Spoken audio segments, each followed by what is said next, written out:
Okay.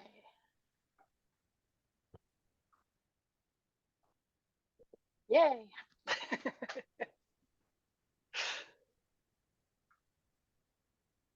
All right. Well, it's great to be here. I am Reverend Debbie Philp.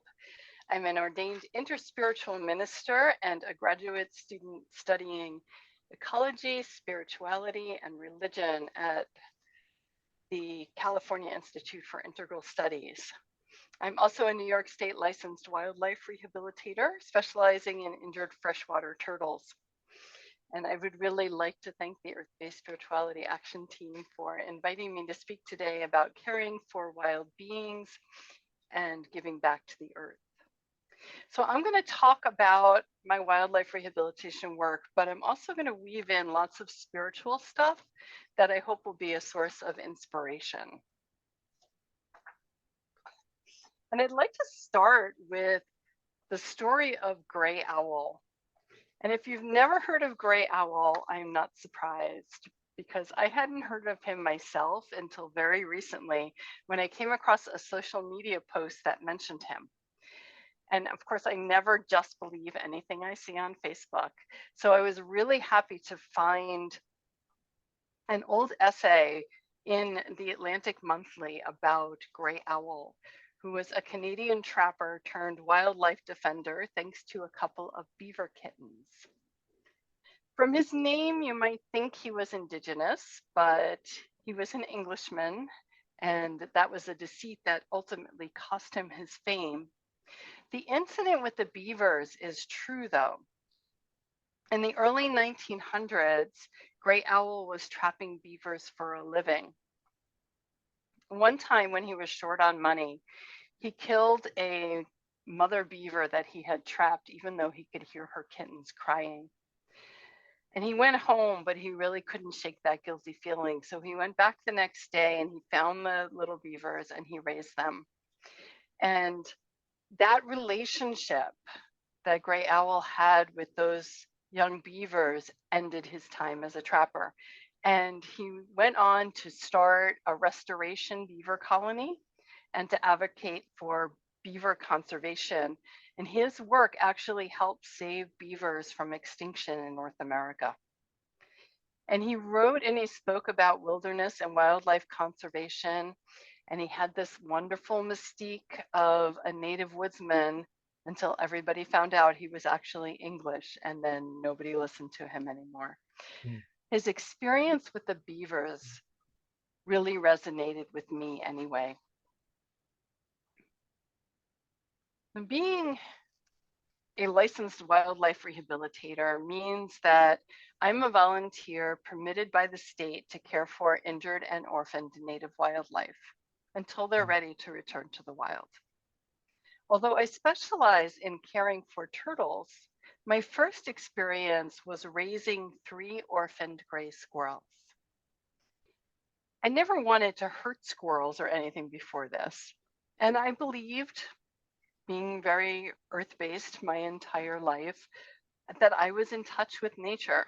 But I have to say, the first time that one of those babies fell asleep against my chest, something really shifted in me. The experience profoundly changed the way that I relate to the natural world. I felt their delightful squirrelness, which I will now always respect and defend. And I celebrate the more than human world all around me. And I really want to save it, like Gray Owl did. Now, someone else who experienced a spiritual shift like that was Aldo Leopold, who was a champion of wildlife conservation. Leopold told a sad tale of shooting a mother wolf and her pups. Leopold and his companions took aim from a mountainside as the family crossed a river. The mother wolf lay dying when he got down to her, and he described her death as the green fire fading from her eyes. Now, his experience with the wolf changed Leopold, and he no longer hunted wolves. Instead, he fought to protect them and all wilderness ecosystems. Now, Leopold had shot many wolves before that day, so why did this one make a difference? I believe that, like Gray Owl's experience with the beaver kittens and my own with the baby squirrels and injured turtles, that there was something compelling in Leopold's close contact with vulnerability and suffering. Ecologist and philosopher David Abram describes the human organism's instinctive empathy with the living land. Abram suggested that in insulating ourselves from the vulnerabilities of existence, we cut ourselves off from the necessary nourishment of contact and interchange with other shapes of life, from antlered and loop-tailed and ambered-eyed beings whose resplendent weirdness loosens our imagination. Mm. Resplendent weirdness. I love that. So experiences of direct contact with weird otherness, especially when offering cares to those rendered defenseless, may trigger feelings of awe and wonder and connection. In his book, The Spell of the Sensuous, Abram discusses perceptual reciprocity. When we touch another being, we also feel ourselves being touched by that being, and it's powerful.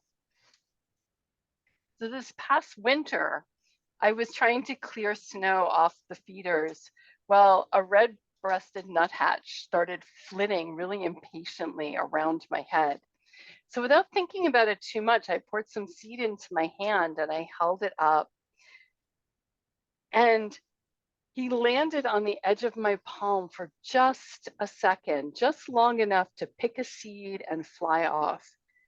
And I was really awed by that moment of feeling his feet on my hand and in recognizing that he had come to me and I had intuitively responded to meet his need. So not only had I picked up on what the nuthatch was communicating, but that tiny bird trusted me with his safety. And I felt really deeply humbled. And then he even came back a few more times so I could get a picture, which was sweet. Now, ecology is the study of relationships. And the philosophy of deep ecology invites us to radically change our human relationship with the rest of nature. Behavioral scientist Stephen Harding gives us a path to becoming deep ecologists. He says ecological wisdom is developed through deep experience, deep questioning, and deep commitment. Most experiences that I would consider to be deep have occurred in my work as a wildlife rehabilitator. Whether they're helpless babies or injured adults, the intimate interaction with more than human life sparks wonder and magic that I associate with deep experience. Now, there's a whole other spiritual story to why turtles are my main thing, which I'll skip in the interest of time. And there's a story about the conservation challenges that turtles face and how this work helps, which I'll touch on next. And that's wrapped in an even bigger story of the sixth mass extinction. But know that my deep commitment is to help keep turtles on this planet by saving as many as I can. It's nesting season here, and turtles are active, crossing roads and getting hit by cars. Right now, this work feels like a full-time job that doesn't pay. But I'm motivated by my spirituality.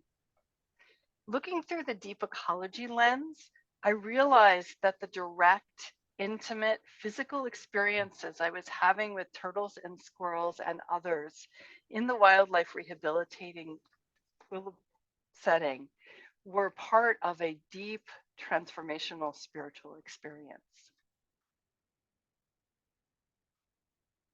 Now, turtle DNA is over 200 million years old. Their anatomy is mostly the same as it was in the Triassic period. During that time, dinosaurs came and went. Our human ancestors didn't even show up until about 6 million years ago.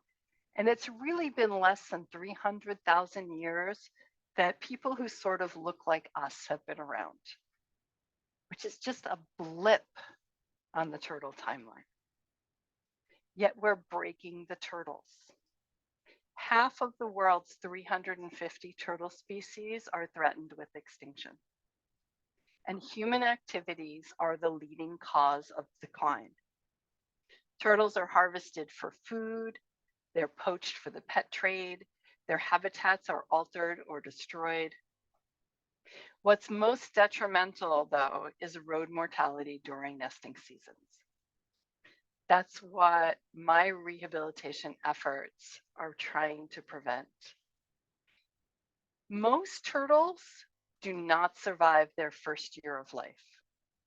In fact, it is considered reproductive success for a turtle if out of all the eggs she lays in her lifetime, one baby survives to replace her. So you can imagine if one adult dies on the road before she's able to have that one success, her population may never recover. And I admit that makes humans sound pretty bad. But I have hope. Deborah Bird Rose, who was an Aboriginal ecological philosopher and professor in Australia, wrote, "When we highlight the pitiless and destructive habits of humans, we see the desperate need to find ways to recuperate relational and mutually beneficial sides of the story about who we are and of what we are capable." And she told of care for flying foxes, a large bat species that is going extinct. The most intimate modes of care involve orphans. Just like my baby squirrels, the flying fox babies need to be fed and touched and feel like they are part of a family. She saw their care as an ethical response to human cruelty involving tenderness, generosity, and compassion. It is reciprocity. Deborah Bird Rose also talked about the Aboriginal concept of shimmer, the visible ancestral power of life, that arises in encounters and relationships, and how that shimmer is fading. There's a lot of science I could share, but I'll give you the nitty-gritty. The Earth's biodiversity is going downhill and fast. We're losing species at a rate that's at least 1,000 times greater than the natural background rate of extinction. And extinctions don't just take out one species either. They cascade as ecosystems are thrown out of balance. As 100 species a day disappear from our world, relationships unravel, and the shimmer disappears with them. Now, we on this call probably don't know the names of all the species that are vanishing, and we won't miss most of them, but we will miss the shimmer.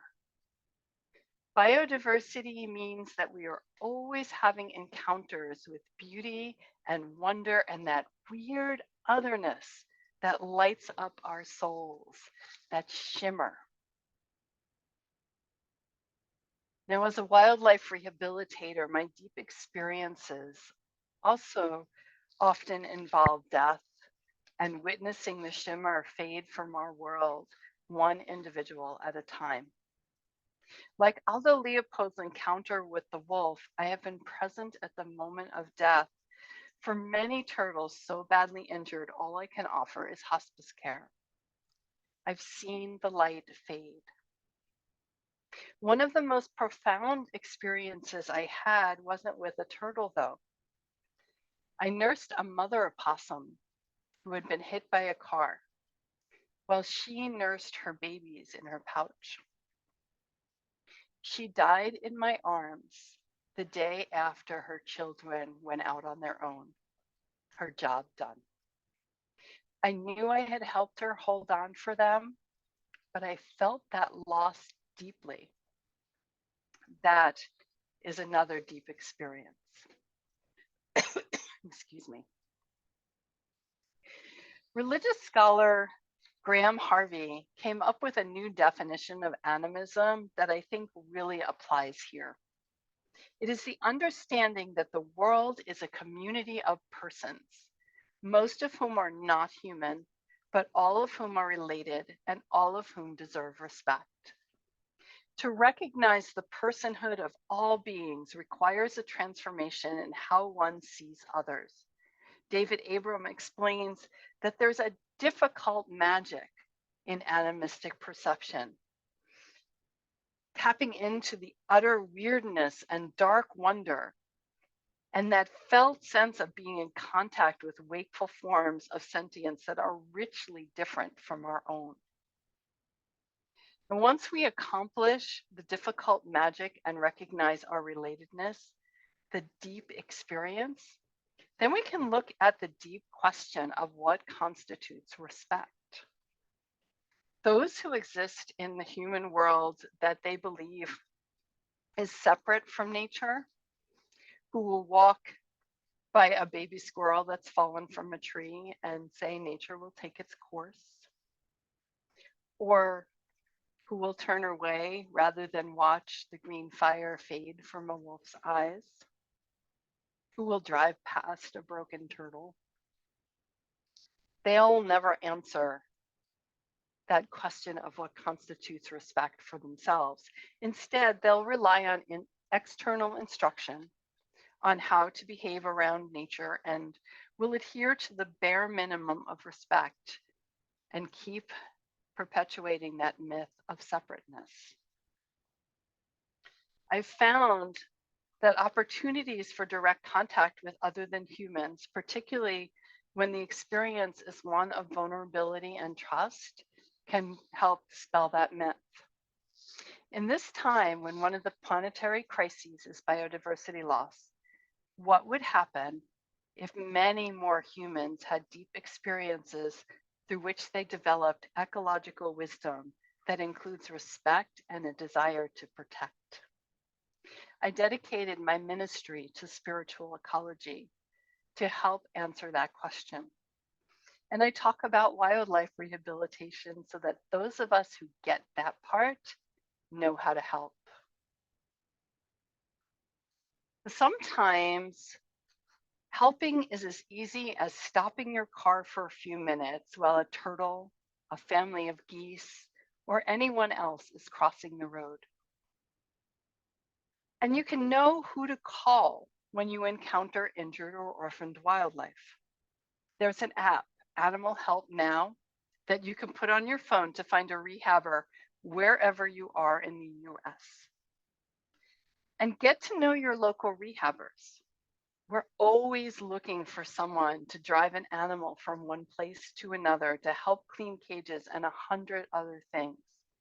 And we're all volunteers. We don't get paid. We just do the work for the deep commitment. And I also invite you to learn about the native wildlife around you and what they need to survive. Garden with native plants. Give time and support to habitat restoration projects. Advocate for wildlife protection. Lobby for green bridges and tunnels and anything that makes it safer for the wild beings to live alongside humans. Humans can indeed be destructive, but I believe in our capacity to care. When our relationships with strange, other than human beings are built on reciprocity, we are taking a stand for beauty and shimmer and life itself.